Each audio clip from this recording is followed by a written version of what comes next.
paano ko magagamit ang aking oras sa pinakamahusay na paraan.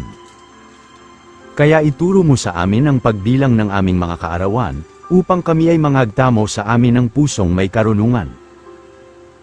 Sa bawat bagay ay may kapanahunan, at panahon sa bawat panukala sa silong ng langit. Panahon ng kapanganakan, at panahon ng kamatayan, panahon ng pagtatanim, at panahon ng pagbunot ng itinanim.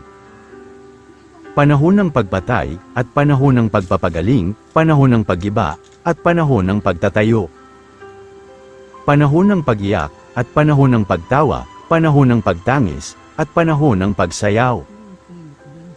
Panahon ng paghahagis ng mga bato, at panahon ng pagpipisa ng mga bato, panahon ng pagyakap, at panahon ng pagpipigil sa pagyakap.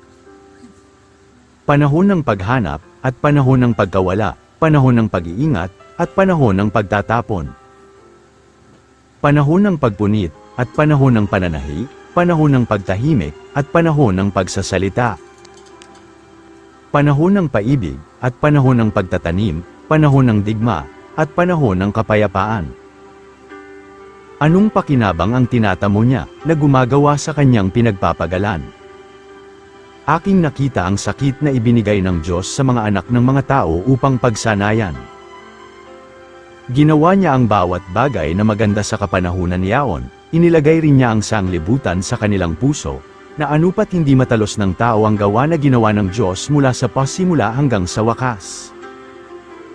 Datapwat huwag ninyong kalimutan, mga minamahal, ang isang bagay na ito, na ang isang araw sa Panginoon ay katulad ng 1,000 taon, at ang 1,000 taon ay katulad ng isang araw. Ang oras ay lampas sa kontrol ng tao, at ang buong saklaw ng gawain ng Diyos ay lampas sa ating paningin. Ito ay dapat mag-udyok sa atin tungo sa pagpapakumbaba, karunungan, at balanse sa pagitan ng pagbibigay diin tungkol sa kahalagahan ng ating oras at pagtanggap sa ating responsibilidad sa kung paano natin ginagamit ang ating oras sa mundong ito. Sapagkat alin sa inyo, ang kung ibig magtayo ng isang muog, ay hindi mo na uupo at tatayahin ang halagang magugugol kung mayroong may pagtatapos. Ang pagpaplano ay nagpapakita ng ating pagnanais na gamitin ang ating oras ng matalino at ginagawa tayong mabubuting tagapangasiwa ng oras at mga mapagkukunang ibinigay sa atin ng Diyos. Habang gumagawa tayo ng mga plano, dapat nating hawakan ang mga ito ng maluwag upang maiayos natin ang mga ito habang namumuno ang Diyos.